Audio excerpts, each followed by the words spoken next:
Uma boa noite a todos. Boa noite. Que a paz do Mestre Jesus possa estar conosco hoje e sempre. É uma satisfação estar novamente nessa casa, podendo estudar um pouquinho mais da doutrina espírita. Porque o maior beneficiado sempre é aquele que está aqui na frente. Tem que estudar diversas vezes o assunto, para poder vir falar um pouquinho. Então nós somos o maior beneficiário, dessa atividade, da divulgação da doutrina espírita. Hoje nós estamos trazendo um tema que está nesta obra aqui. Foi o último tema, também foi dessa obra que eu tive aqui, acho que eu falei do capítulo 2, hoje eu vou falar do último capítulo, capítulo 18. Esse livro que é a Gênese, faz parte da codificação da doutrina espírita.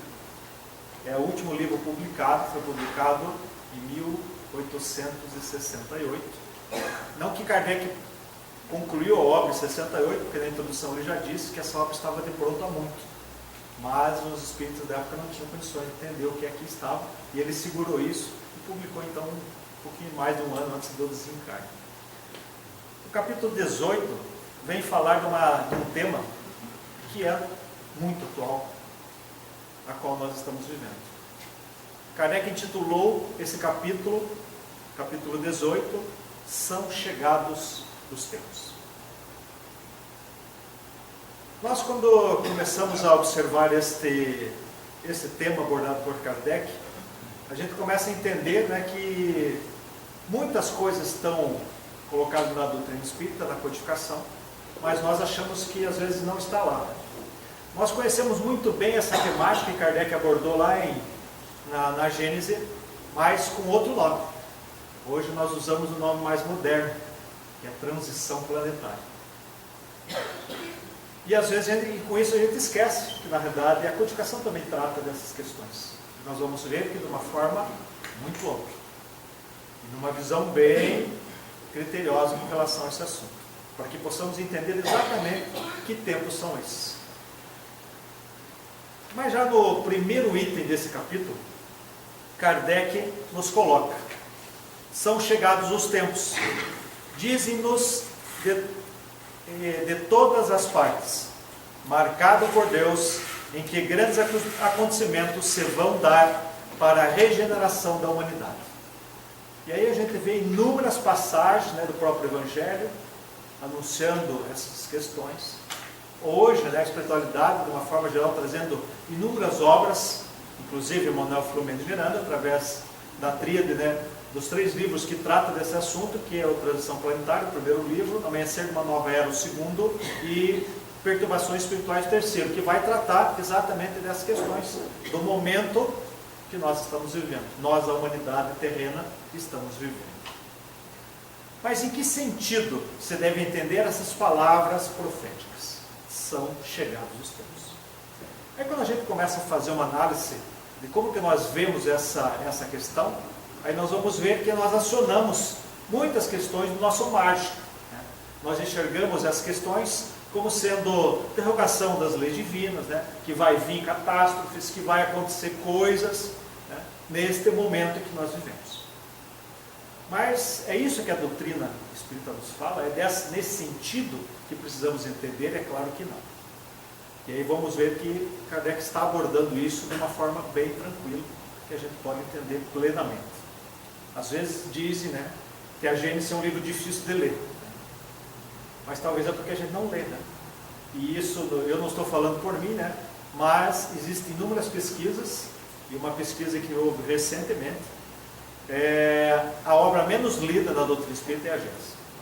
Então muito poucas pessoas realmente se utilizam da Gênesis para estudar. É claro que tem uma parte do meio desta obra que vai falar de criação de mundos, vai entrar numa questão muito mais científica, a gente tem uma dificuldade maior. Mas nem por isso devemos deixar de estudá-la, porque para chegarmos a espíritos puros, precisamos saber de tudo. É isso que está lá no livro dos Espíritos. Então, se precisamos saber de tudo, quanto antes começar, antes chegaremos lá. Então, não devemos ter medo de aprender. Mas a obra da Gênesis é mais uma da codificação. A gente também temos que lembrar que Kardec, publicando o Livro dos Espíritos, que é a primeira obra da codificação, na sua segunda edição, já com as 1019 perguntas, ele separou em 4 partes, que cada parte dessa deu origem a uma nova obra. Então a primeira parte, que é da pergunta 1 à pergunta 75, deu origem à Gênesis. Então ele desdobrou o conteúdo da pergunta 1 a 75 nesta obra aqui. Já da 76 até a 613, ele tratou no Livro dos Médiuns. Então as mesmas questões tratadas ou detalhadas no Livro dos Médiuns. Já da 614 até a 919, que trata sobre as leis morais, está no Evangelho segundo o Espiritismo. Então as mesmas questões, ele desdobrou isso lá no Evangelho segundo o Espiritismo. E da 920 até 1019, no O Céu e no Inferno. Então nós vemos que são complementos, né? Então nós precisamos olhar isso de uma forma mais detalhada sobre essas outras obras. A gente sabe que de uma forma geral a gente estuda muito o Livro dos Espíritos, muito o Evangelho.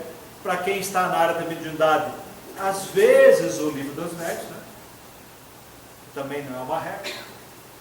Mas o Céu, o Inferno e a Gênesis a gente acaba deixando realmente de lado, né? Mas nós precisamos efetivamente estudar. E aí a gente começa então a enxergar essas questões, como a gente traz hoje, desta temática, que são chegados os tempos. Mas antes de nós entrarmos efetivamente nessa questão, o importante é nós trabalharmos a lei do progresso. Nós vamos pegar uma partezinha que está lá no Evangelho segundo o Espiritismo, no capítulo 3, há muitas moradas na casa do meu pai, no item intitulado Progressão dos Mundos. Onde a espiritualidade nos diz lá, o progresso é lei da natureza. Então o progresso é uma das leis da natureza. Na 614, Kardec pergunta se... 614 do Livro dos Espíritos, Kardec pergunta se a lei da natureza e a lei de Deus é a mesma coisa. Ele diz que é. Ele desaprofunda essa resposta lá. É a única e verdadeira que vai nos levar à felicidade. Essa é a resposta da 614. Então é mais do que somente a lei divina natural sendo a mesma coisa que a lei de Deus, mas também é a única que nos vai levar à felicidade. E também complementa, né, já que estamos falando dela, que tudo aquilo que nós fizemos de contrário à lei de Deus nos traz a infelicidade. Então todo aquele processo que nós sofremos hoje é porque nós erramos perante a lei divina em algum momento da nossa jornada. E a lei de causa e efeito está simplesmente cobrando essa questão para que nós possamos remodelar então a nossa conduta, redirecionar a nossa conduta. Mas a temática é outra. A temática são chegados os tempos. Então ele diz que o progresso é lei da natureza. A essa lei, todos os seres da criação, animados e inanimados, foram submetidos pela bondade de Deus, que quer que tudo se engrandeça e prospere. Então, dentro da lei de progresso, todos os seres, animados e inanimados, estão sobre essa lei. Complemento ainda, marcham assim, paralelamente, o progresso do homem, que somos nós, ora encarnado, ou ora desencarnado, dos animais, seus auxiliares, os animais também estão sujeitos à lei do progresso, dos vegetais, e o da habitação. Qual é a nossa habitação? O planeta, a qual nós vivemos. Então todos os seres estão sujeitos à lei do progresso. Porquanto nada em a natureza permanece estacionado. Então nada está parado. Tudo está no progresso contínuo. Por mais que nós não conseguimos ver isso nessa fase, de uma fração que nós olhamos isso. De hoje, nós olhar só hoje fica um pouco difícil. Mas se nós olharmos o progresso, voltarmos a 100, 200, 500, 1000, 10 mil anos ou mais, a gente vai vendo que realmente todas as condições estão de uma certa forma progredindo. Então nós estamos sujeitos à lei do progresso, inclusive o nosso mundo, a nossa casa, como diz os Espíritos aqui no livro O Evangelho segundo o Espiritismo. Vamos observar também numa questão do Livro dos Espíritos, questão 185. Kardec questiona então os espirituais perguntando se o estado físico e moral dos seres vivos é perpetuamente o mesmo em cada mundo? A resposta é claro que não. Já vimos que tudo progride, né? Não. Os mundos também estão sujeitos à lei de progresso. Todos começaram como o vosso, por um estado inferior, e a própria Terra sofrerá transformações semelhantes, tornar-se-á um paraíso, quando os homens se houverem tornados bons. Um dia a Terra vai ser um paraíso. Depende do que? Da transformação dos outros, né? Nossa transformação. Então, quando nós conseguimos nos transformar, então esse planeta vai ser um planeta efetivamente. Uma casa, aquela que nós almejamos efetivamente como morada.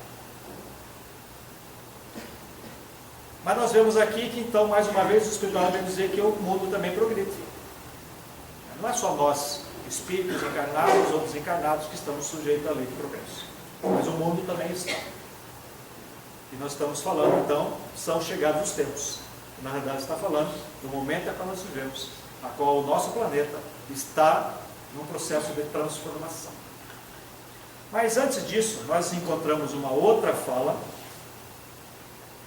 esta na Revista Espírita, de 1868, março de 1868, comentários sobre os Messias do Espiritismo. Vocês nem sabiam que tinha Messias no Espiritismo, né? Então Kardec intitula como Messias do Espiritismo. Agora vamos ver o que eles dizem aqui, o que o Espírito está ditando a mensagem, está falando. E sobretudo, o 20º século, que verá florescer grandes apóstolos do Espiritismo, e que poderá ser chamado do século dos Messias.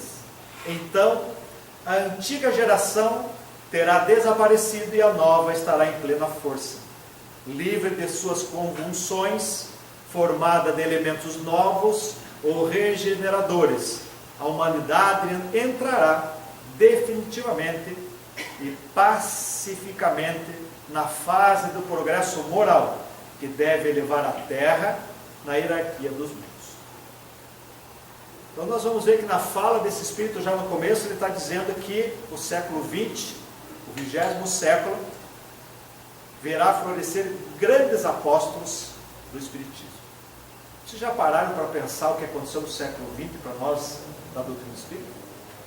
Quantas obras publicadas por inúmeros espíritos que vieram a lume através da mediunidade Chico Xavier, por exemplo, Divaldo Pereira Franco, Raul Teixeira, e tantos outros que trouxeram esta informação dos Messias, que nada mais são os emissários do Cristo, auxiliando-nos para que nós pudéssemos compreender melhor a doutrina espírita. Porque nós só temos a compreensão da forma que nós vemos hoje da doutrina espírita através dos livros publicados, graças muitos pela mediunidade de Chico Xavier. André Luiz, Emmanuel, Irmão X ou outros espíritos que possam ter trazido mensagem para nós. Isso facilitou a compreensão das obras básicas. Para a gente só lembrar de uma situação dessa, o quanto isso é importante, se nós lembrarmos antes disso, por mais que a codificação estava plena e tal, mas nós, espíritos, de uma certa forma, imaginávamos ainda o mundo espiritual apenas com fumacinha. Precisamos do livro O Nosso Lar para dizer que tudo é material lá do outro lado. Mas o livro do Espírito diz que é tudo material, mas nós não conseguimos entender. Nós, espírito de modo geral mesmo, que talvez nós fisicamente não estávamos ainda na doutrina espírita, mas os espíritos não conseguem entender. E através dessas obras, nós fomos então entender melhor o mundo espiritual. Então nós vemos esse trabalho sendo feito pela espiritualidade. E aí nós chegamos a uma conclusão de que tudo está sobre a supervisão do alto. Está sob a supervisão do alto? É claro que está, né? E nós já vemos que o Espírito já dizia, né? Vai acontecer no século XX, que é um século depois, né? Porque a codificação estava no século XIX. Foi uma mensagem publicada em 1868, ainda no século XIX. Então, a espiritualidade já sabia, ou seja, já estava programado o que deveria acontecer. Então, tudo está organizado do outro lado. A gente vai ver outras passagens aqui que sugerem a mesma questão. Pois bem, depois dessa verificação, vamos voltar então a Gênesis, onde Kardec, então, no primeiro item, são chegados os tempos, dizem-nos em todas as partes. Vemos isso em inúmeros lugares. O Cristo falou isso inúmeras vezes. Marcado por Deus, em que grandes acontecimentos se farão para dar regeneração à humanidade. Em que sentido, então, se deve entender essas palavras proféticas? Para os incrédulos, quando a gente fala Kardec, né, a gente está economizando, né, a gente tem sempre levadinho. Quando a gente está falando em codificação e obra básica, nós estamos economizando. Quando falamos Kardec, nós estamos falando dos espíritos, né? E Kardec mesmo, ele já falou, ele nada mais foi do que o organizador, é o compilador. Né? Então ele ajeitou as informações trazidas a lume pelos espíritos superiores. Né? Então quando a gente fala Kardec, a gente está só economizando, né? Para dizer que as informações são do mundo espiritual, compilada por Allan Kardec. Então a espiritualidade nos diz que para os incrédulos nenhuma importância tem. Aos seus olhos, nada mais exprime que uma crença pueril, sem fundamento. Então, para aquele que não acredita em nada, isso não tem valor. Não quer dizer nada. Mas ele diz que para a maioria dos crentes, e aí nós sim colocamos nessa condição, elas apresentam qualquer coisa de místico e de sobrenatural, parecendo-lhe prenunciadora de subversão das leis da natureza. Então é isso que muitas vezes nós ainda conseguimos trazer dentro da estrutura que nós temos. Nós ainda não conseguimos compreender isso de uma forma clara. E a proposta, então, trazida pela espiritualidade é para que nós entendamos isso de uma forma mais ampla. Sair dessa condição, dessa visão mística, né, dessa visão mágica, que as coisas vão se resolver através de cataclismo, através de condições diversas, que as coisas vão mudar de fora para dentro. Né? Mas não é essa a questão. As coisas só mudam de dentro para fora. São igualmente errôneas, então, nos dias dos Espíritos, ambas essas interpretações. A primeira, porque envolve uma negação da providência, e a segunda, porque tais palavras não anunciam a perturbação das leis da natureza, mas o cumprimento dessas leis. Então essas palavras não quer dizer que vai ser derrogadas as leis, mas vai ser cumpridas as leis. Mas sobre o que está falando então esses tempos são chegados? Aí começa então a discorrer para que nós possamos entender isso melhor. Tudo na criação é harmonia. Então esse é um ponto fundamental nós entendermos. Nada está desarmônico, tudo há um planejamento, tudo há uma organização. Basta olharmos hoje para a própria ciência, o que ela nos traz em relação a o que ela já conhece, seja do macrocosmo ou seja do microcosmo. Tudo há um processo organizado. Não tem nada de bagunça, nada desorganizado, nada não planejado. Tudo há harmonia. Tudo revela uma providência que não se desmente, nem nas menores e nem nas maiores coisas. Temos, pois, que afastar desde logo toda a ideia de capricho, por inconciliável com a sabedoria divina. Então, se nós não conseguimos enxergar dessa forma, é que nós ainda estamos com problema de visão. Nós ainda não estamos entendendo as questões. Mas tudo está organizado e tudo está sob a supervisão do alto. Em segundo lugar, se a nossa época está destinada para uma realização de certas coisas, é que esta tem, em razão de ser, uma marcha no conjunto. Ou seja, chegou efetivamente o tempo de acontecer isso. Então chegou esse momento que as coisas vão mudar. Isto posto, diremos que no nosso globo, como tudo o que existe, está submetido à lei do progresso. Então, nós já vimos lá, né, tanto no livro dos Espíritos como no Evangelho, tudo está sob a supervisão da lei de Deus, a lei do progresso. Tudo progride. Então, aqui na Gênesis, repete-se a mesma coisa. ele progride fisicamente pela transformação dos elementos que a compõem e moralmente pela depuração dos espíritos encarnados e desencarnados que o povoam. Então aqui ele coloca duas questões de desenvolvimento: o material, o físico, pela transformação dos elementos, e o moral, pela depuração dos espíritos, sejam eles encarnados ou desencarnados. Nestes tempos, nos diz os espíritos, porém, não se trata de uma mudança parcial.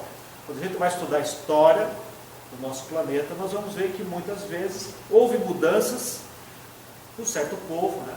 Como a própria primeira revelação veio através de Moisés, né? Mas veio para o povo lá. Hoje, denominado o povo judeu. Mas aqui eles estão dizendo que nesses tempos, porém, não se trata de uma mudança parcial, de uma renovação limitada a certa região, ou a certo povo, ou a uma determinada raça. Trata-se de um movimento universal e opera-se no sentido de progresso moral.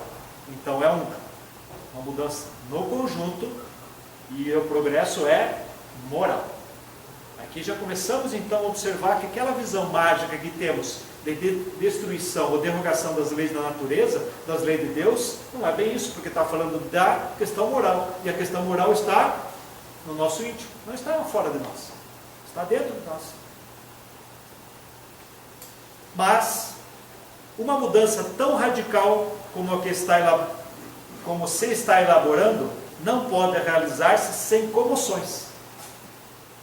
Há inevitável lutas de ideias. Desses conflitos, forçosamente se originarão passageiras perturbações. E aí nós começamos a olhar o que está acontecendo com a humanidade hoje. Qual é o grande problema da humanidade? São as crises morais. Essas perturbações que estão nos alcançando, em função de todo esse processo da própria mudança a qual estamos iniciando.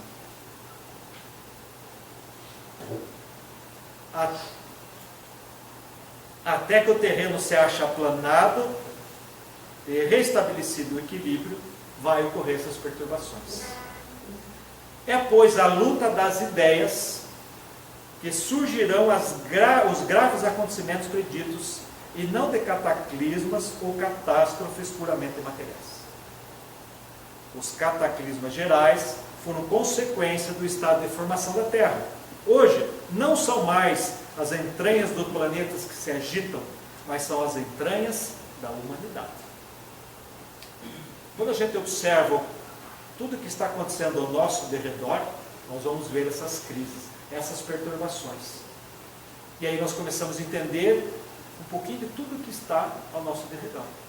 Mas nós espíritas já conseguimos entender e olhar isso de um ângulo diferente, porque nós temos a doutrina espírita para nos explicar isso. Então nós já conseguimos ter defesas para essas crises. Podemos ter argumentação para a mudança de nós mesmos, porque nós precisamos argumentar com o nosso próprio ego para poder achar um caminho diferente de conduta. Então a proposta é melhorar, se tornar espíritos melhores. E nós já começamos então a ter esta ferramenta para enxergar isso de uma maneira mais ampla. Quando se vos diz que a humanidade chegou a um período de transformação e que a Terra tem que se elevar na hierarquia dos mundos, nada de místicos vejais das palavras. Vede ao contrário a execução de uma das grandes leis fatais do universo, contra as quais se quebra toda a má vontade da humanidade. Então são as próprias leis de Deus nos empurrando, quebrando a nossa inércia, estacionados, que muitas vezes optamos porque não queremos a mudança, não queremos se tornar espíritos melhores. Nós queremos ser felizes, mas não queremos agir para tal. Nós não trabalhamos para ser felizes. Nós queremos que as coisas venham de fora para dentro, que alguém resolva os meus problemas, né? Que as ações externas solucionem os meus problemas internos. Mas aí a doutrina espírita vem e diz que todo trabalho ele é individual. é de dentro para fora. Eu preciso mudar a minha conduta, a minha maneira de ser, a maneira de pensar, a minha maneira de agir. Eu tenho que estar consoante e condizente com os ensinos do Mestre Jesus. Eu preciso realmente entender o que é caridade. Eu preciso ter fé. Eu preciso desenvolver as minhas habilidades de espírito, as minhas virtudes. Sim, de certo a humanidade se transformará. Antes dessa colocação que está na agenda, nós vamos lembrar que uma publicação da própria Federação Espírita Brasileira, numa mensagem de Bezerra de Menezes, ele já nos diz que a partir do 18 de abril de 2010, nosso mundo já estava instaurado o processo regenerador. É claro que ele faz uma colocação adicional a essa fala, que ele compara isso com o relógio, né? Então, se nós olharmos o relógio chegando próximo à meia-noite, alguns minutos para a meia-noite, olhar o panorama, como é que se encontra, e aí ele corre alguns minutos a mais, 2 minutos, vira o relógio então para outro dia, olharmos o panorama, mudou alguma coisa? Não. As condições são mais ou menos as mesmas, não mudou nada, mas o relógio já mudou de dia, e é essa a condição, nós já mudamos, o nosso relógio do planeta já não está mais na condição de provas-expiação, já adentrou o mundo regenerador. Estamos no processo inicial, o amanhecer do dia que vamos ver a mudança está muito longe ainda, não sabemos quanto tempo vai levar esse tempo de processo, né, de mudança, mas já entramos. O que significa isso? Que na verdade não temos mais como voltar atrás, nós já estamos no mundo, e aí vale entender o que nós precisamos fazer para permanecer nesse mundo regenerador. Qual é o nosso desafio para isso? Sim, de certo a humanidade se transforma como já se transformou em outras épocas. A cada transformação se assinala por uma crise, que é para o gênero humano, o que são para os indivíduos, a crise do crescimento. Então ele compara aqui as crises desse processo para que nós entendamos a crise do crescimento. Então, se nós olharmos no processo de cada fase do crescimento, nós vamos ver que tem crises diferentes, né? E se olharmos na adolescência, né, que é mais ou menos o que o Espírito diz que nós estamos, né, que nós estamos começando a adentrar numa idade da maturidade espiritual, ainda saindo dessa condição ainda de infantilidade para transformar num processo de construção mais elevado, né? Aquelas se tornam muitas vezes penosas, dolorosas, essas crises penosas, dolorosas, arrebatam consigo as gerações e as instituições, mas são sempre seguidas de uma fase de progresso material e moral. Então, por mais que a crise nos alcance, passando ela, nós temos uma condição evolutiva aí. A previsão nos movimentos progressistas da humanidade nada apresenta de surpreendente, quando feita por seres desmaterializados, que vêm a fim de que tendem todas as coisas, tendo algum deles conhecimento direto do pensamento de Deus. Então eles estão dizendo que quem está anunciando são esses espíritos desmaterializados, ou seja, nem a necessidade mais da reencarnação. Que já mais do que isso, né? Que tem deles o conhecimento direto do pensamento de Deus. Vocês lembram lá o que a Espiritualidade nos diz? Em que momento nós vamos conseguir entender a intimidade divina? Na própria Gênesis, no capítulo 2, ele vai dizer que nós só vamos conseguir entender a intimidade divina quando chegarmos a espíritos puros. E para tal, precisamos desenvolver sentidos que ainda não temos. Vai demorar um pouco, né? Mas quem está anunciando esse processo são esses espíritos que já atingiram essa condição. Então eles têm um outro olhar sobre essa questão. Tornada adulta, a humanidade tem novas necessidades, aspirações mais vastas e mais elevadas. Compreende o vazio com que foi embalada. E nós vemos esse momento de crise questionando, né, as questões que estão à nossa volta, a maneira de ser, a maneira de agir. Essa convulsão em função ao nosso momento atual. Nós já não conseguimos mais aceitar as coisas como eram. Nós já estamos enxergando as coisas diferentes, estamos almejando, nós como comunidade já estamos almejando coisas diferentes. Não conseguimos identificar muito bem, porque nós estamos nesse processo de crise ainda, nós estamos em perturbação ainda, nesse momento em que estamos vivendo, mas nós já estamos ansiando coisas novas, mudanças. Compreendendo o vazio que foi embalada, a insuficiência de suas instituições para lhe dar a felicidade. Já não encontra no estado das coisas a satisfação legítima a que se sente com direito. Despoja-se de consequência das faixas infantis e se lança, impelido por irresistível força, para as margens desconhecidas, em busca de novos horizontes, menos limitados. Então é esse processo a qual nós estamos vivendo, de crises, que nós não aceitamos ou não queremos, ou já começamos a vislumbrar, a enxergar que temos outras possibilidades, não sabendo muito bem quais são, nem de que forma são, mas estamos dispostos e avante para alcançá-las. A fraternidade será a pedra angular da nova ordem social. Mas, sempre tem um mas, né? Mas não há fraternidade real, sólida, efetiva, senão ausente de base inabalável, e essa base é a fé. Então, para que haja essa fraternidade, precisamos construir uma base inicial, que é a fé. E aí, quando lembramos sobre as questões que a doutrina espírita nos traz sobre a fé, no Evangelho segundo o Espiritismo, no capítulo da fé transporta a montanha, no item que fala a fé, mãe da esperança e da caridade, os Espíritos nos dizem, não recordo o Espírito que dita essa mensagem, nos diz que a fé é a mãe de todas as virtudes. Se eu não desenvolver a fé, eu não vou construir as demais virtudes. E aqui ele diz que são necessário, então, a criação dessas bases inabaláveis, que é a fé. E aí nós lembramos das questões de entendimento da fé em Deus, né? Não podemos entender a intimidade divina, mas já podemos entender seus atributos. E nós temos um atributo, pelo menos um deles, que é um atributo de relacionamento. A grande maioria dos atributos são filosóficos, é a base de entendimento, né? Deus é único, né? Deus é único porque se ele não fosse único, teria outro igual a ele, então quem seria o Deus, né? Quem mandaria mais? Então nessas condições de uma análise lógica nós vamos entender. Então a grande maioria é desta forma, mas tem um atributo que ele é de relacionamento, que Deus é soberanamente justo e bom. Eu preciso me relacionar com Deus para entender que ele é justo e bom. E como é que eu me relaciono com Deus? Através das suas leis.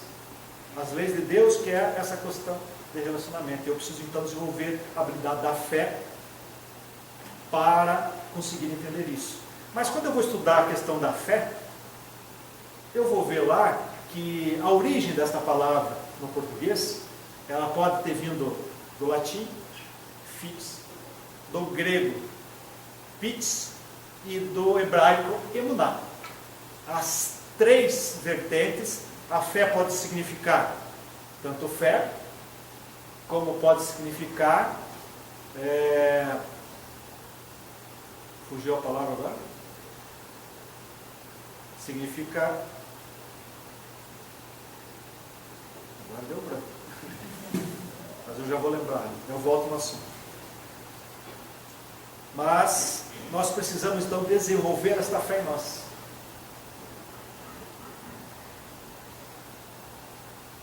Estou querendo lembrar, mas quanto mais esforço, melhor fica. Vamos continuar para não prejudicar o andamento.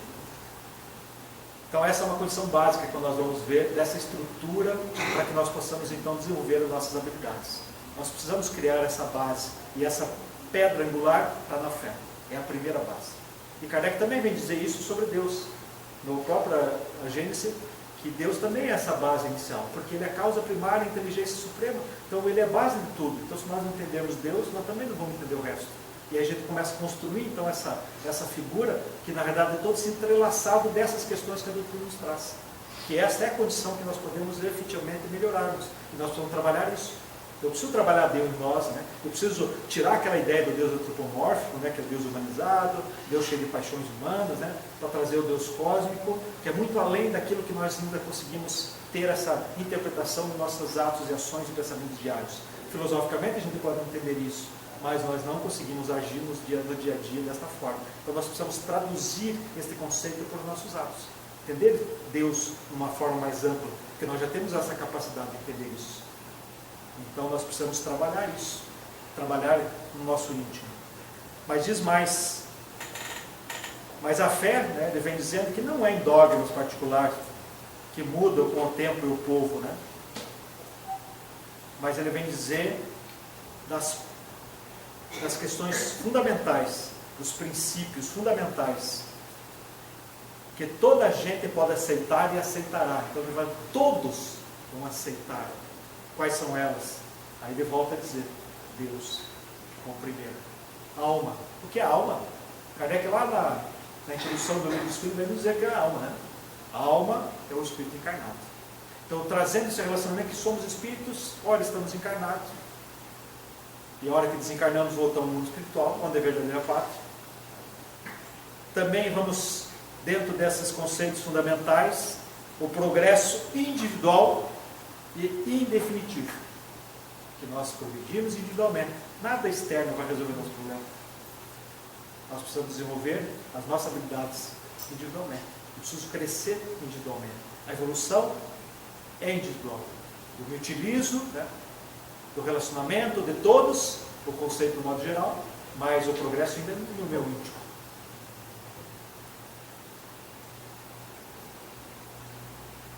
E também a perpetuidade das relações entre os seres.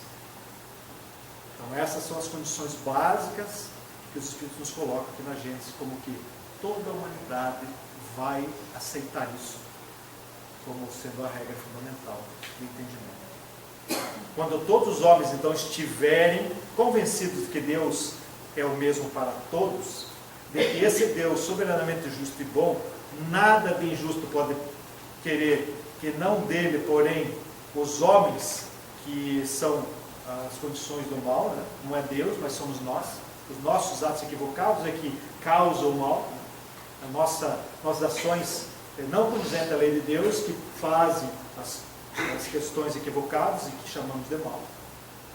Todos se considerarão, então, quando não isso mais existir, todos se considerarão filhos do mesmo Pai e se estenderão as mãos uns dos outros. E aí nós vemos mais uma vez que a construção então é individual, porque nós também precisamos desenvolver essas questões de construção básica, porque nós ainda não temos no nosso íntimo. Nós temos como conhecimento. Eu até entendo isso, mas quando eu tenho a dificuldade lá fora, no meu lar, no meu trabalho, na sociedade, eu não consigo pensar ainda dessa forma. Eu não consigo trazer esses conceitos para a decisão que eu vou tomar naquele momento. Então isso demonstra que ainda não consegui fazer com que isso faça parte ainda do meu eu real. Né?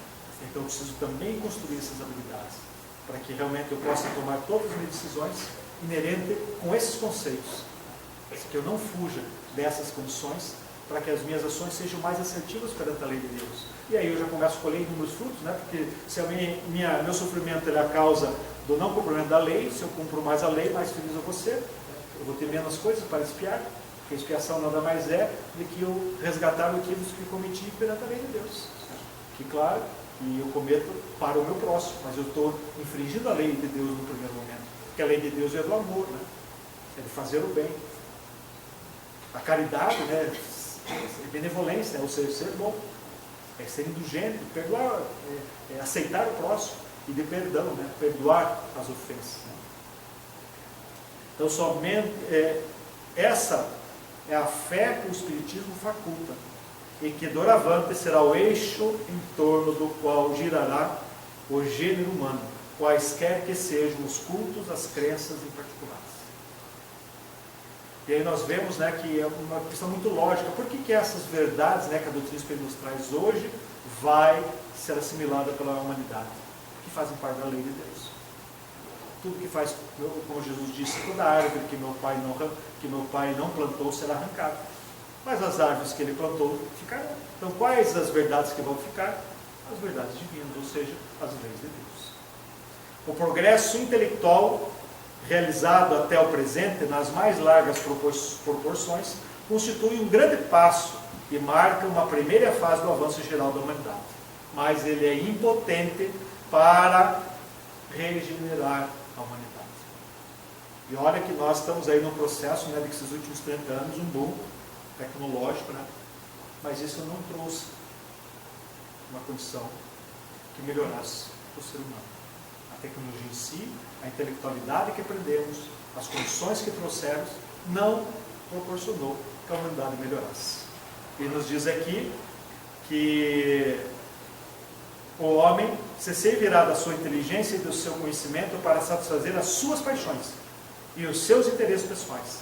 Razão porque os aplica em aperfeiçoar os meios de prejudicar os seus semelhantes e o de destruir. Então, somente o conhecimento intelectual, nós vamos sempre usá-lo para o nosso bel prazer, para os nossos interesses. Que é o ego falando mais alto, que é essa estrutura ainda deficitária, ainda precisando de reforma ou de reforma íntima. Somente o progresso moral pode assegurar os homens a felicidade na terra, refreando as paixões más. Então, quando mais desenvolvemos nossas qualidades morais, mais entendemos aquilo que não devemos fazer e mais freamos as nossas condições. E aí, quando nós fazemos um exame de consciência com relação a nós espíritas, pode ser que você tenha chegado há pouco tempo, mas com certeza absoluta, se olharmos nosso histórico de quando chegamos aqui até hoje, nós vamos ver que mudamos muito o nosso comportamento, a maneira de nos relacionar com os outros. Claro que nós sabemos que não é o suficiente ainda, porque temos um caminho muito significativo de crescimento no futuro, mas nós já fizemos inúmeros passos. Nós não ficamos inertes nesse processo, nós já mudamos algumas coisas. E a proposta é que realmente tenhamos cada vez mais ímpeto e esforço para mudar isso. Ou seja, para atingir essa condição que estamos adentrando, do mundo melhor.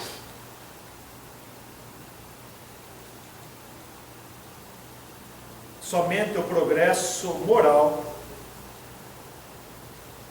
secundado então pela da inteligência, conduzirá o homem numa mesma crença fundada nas verdades eternas, não sujeitas a controvérsias e a consequências aceitáveis por todos. Então, aquilo que já conseguimos desenvolver em questão das habilidades intelectuais, somada com os nossos esforços e vontade para mudar as questões morais, isto, a somatória, vai fazer com que nós possamos, então, a serem realmente espíritos melhores. A nova geração marchará, pois, para realizando todas as ideias humanitárias compatíveis com o grau de adiantamento que houver chegado, avançando para o mesmo alvo e realizando seus objetivos. O Espiritismo, então, se encontrará com ela no mesmo terreno. Então, os homens progressistas se deparará com as ideias espíritas poderosa alavanca, e o Espiritismo achará nos novos homens espíritos inteiramente dispostos a acolhê-los. Nós vemos hoje uma característica que está acontecendo já nas casas espíritas.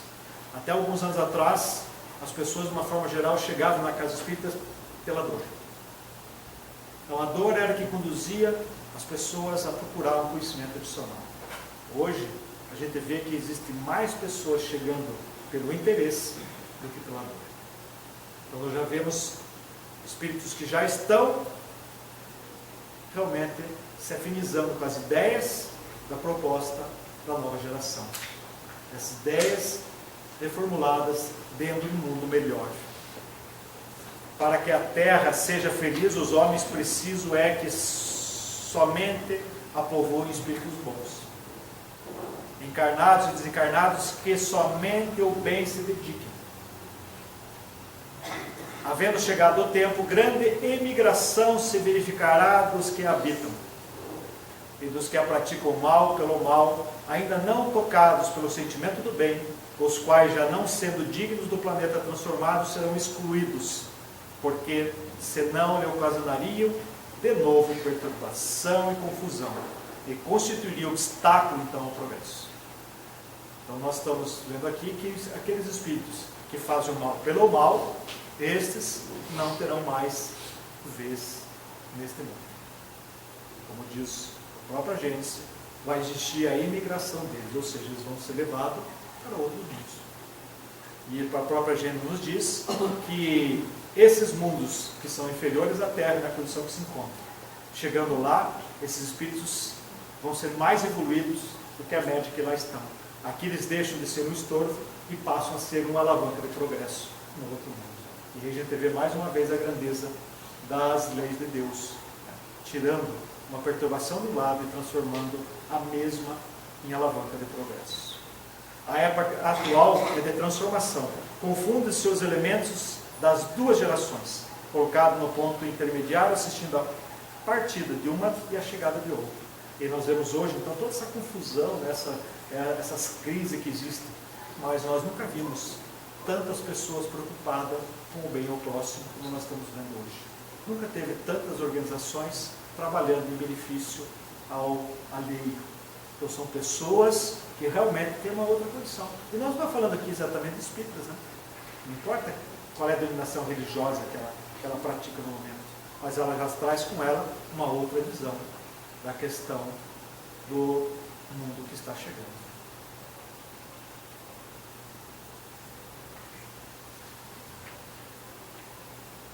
Não se comporá exclusivamente de espíritos eminentemente superiores, mas do que já tendo progredido, se acham predispostos a assimilar todas as ideias progressistas e apto a secundar o movimento de regeneração. Então nós vemos aqui que a geração nova, que é um dos itens que está nesse capítulo, né? Nós temos dois itens, né, nesse capítulo, sinais dos tempos e a geração nova. E quando a gente vai estudar a geração nova, a gente vai ver que não está falando, que nós, quando vem a informação de geração nova, né, vem esse título, esse tipo de capítulo, nós já puxamos como sendo lá as criancinhas nascendo no nosso planeta, que eles vão mudar as coisas. Então, é mais uma visão equivocada, né, porque é nós mudando o padrão de comportamento. E nós podemos assumir, sendo a geração nova, fazendo as coisas com relação à condição a qual o planeta necessita dessa transformação, ou nós se mantemos na geração velha fazendo as mesmas coisas que sempre fizemos. Então não necessariamente está falando só de crianças nascendo e mudando o mundo, está falando de nós mudar o nosso comportamento também. Né? Então é isso que ele diz, não se comporá exclusivamente de espíritos minimamente superiores, né? Mas do que já tendo progredido se acham predispostos a assimilar essas ideias do progresso. E quando diz, como diz Joana de Angelis, numa das suas obras de série psicológica, a cada minuto nós podemos decidir e mudar o rumo da nossa vida. Então, se eu quero ser dessa condição de geração nova, eu posso decidir nesse minuto e mudar o meu comportamento. Deixar as condições equivocadas que ainda eu pratico e direcioná-las para uma condição melhor. Então, praticando as minhas ações mais condizentes à lei de Deus. E sempre lembrando, nós podemos questionar, mas onde está a lei para me poder comparar? Né? A lei está na nossa consciência, conforme a própria pergunta 621 do Livro dos Espíritos. E ela está na nossa consciência mesmo? É claro que está, porque quando nós fazemos qualquer ato que seja contrário à lei de Deus, imediatamente minha consciência me diz, não devia ter feito isso. Qualquer ato, seja do menor ou maior, sempre minha consciência, ela me avisa, você não devia ter feito essa forma. Mas, dentro da estrutura equivocada, nós já arrumamos uma desculpa, eu já digo que não é eu, daí já perdi a oportunidade para me enxergar uma condição que eu preciso remodelar, eu preciso reconstruir ainda em mim. Não se deve entender por meio dessa imigração de espíritos sejam expulsos da terra e relegados para o mundo inferior todos os espíritos retardatários. Então, outra coisa que a gente vê, né? Então, bom, você vai imigrar espírito, né, que comete o mal, então todo mundo, a grande maioria vai embora, né? Mas vocês vejam bem, não é desta forma que a Espiritualidade nos diz. Muitos, né, ao contrário, aí voltarão. Porque muitos há que o cedem ao arrastamento das circunstâncias e do exemplo. O que os Espíritos estão dizendo aqui? Que a humanidade, de uma forma geral, ela ainda é daquela forma, né, da condição, popularmente dizendo, né, como um rebanho, né? Se o líder do rebanho vai para um lado, o rebanho vai para aquele lado. Se ele vai para o outro, assim vai, né? Então nós temos inúmeras expressões que a gente usa, né, para colocar dessa forma. Então nós, a humanidade, de uma forma geral, ainda estamos assim. Nós se arrastamos pelas condições e pelos exemplos.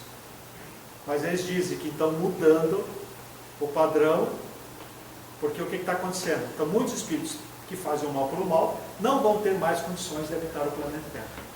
Talvez estejam aqui, ou pela última oportunidade de reencarnação no planeta. Esse espírito não estando mais influenciando nosso planeta. Então, imaginando um gráfico, né? Bem lá na pontinha nós temos os maus espíritos que habitam o plano físico e espiritual. Na outra pontinha, também bem pouquinho, né? Os espíritos bons, efetivamente. Né? E nós no meio, né? Todos os espíritos ainda perfeitos, cheios de problema. Mas ainda se arrastamos mais pendemos ainda pelo lado do mal. Ou seja, somos arrastados pelas influências do mal, pelos exemplos do mal. Mas uma vez, esses espíritos, que são a minoria, retirados do planeta, a nossa média, então nós vamos começar a olhar para onde? Vamos começar a olhar para o outro lado. E as nossas atitudes, então, também vão ser melhores. Então nós vamos ter uma condição melhor. Então, de uma forma geral, né, precisamos nos preocupar menos. Né? Não que não precisamos nos preocupar, né?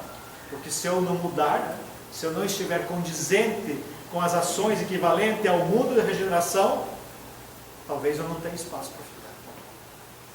Eu tenho que mudar o comportamento.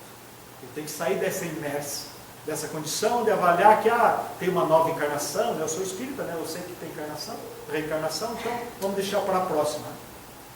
Mas sabe se eu tenho essa próxima? Aonde está escrito isso? Né? Que essas condições vão ser a mesma que eu tenho hoje. Os espíritos estão dizendo aqui que se for o espírito que faz mal para mal, vai migrar para um mundo inferior. Né? Então nós já vemos que não está garantido aqui. Né? Então essa garantia é uma ideia que nós criamos que não é real. Então nós precisamos nos esforçar. E nós espíritas temos mais responsabilidade, porque nós já sabemos dessas questões. Nós já temos informações desse processo. Nós sabemos que precisamos fazer a dita da reforma íntima. Nós temos que mudar o nosso padrão do comportamento. Nós temos que, a cada dia, nos tornarmos espíritos melhores. Este é o grande desafio.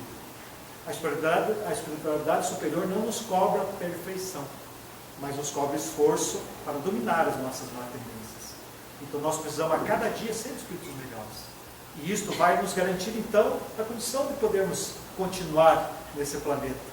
Se imagine, né, a nossa dificuldade de migrar para um outro planeta.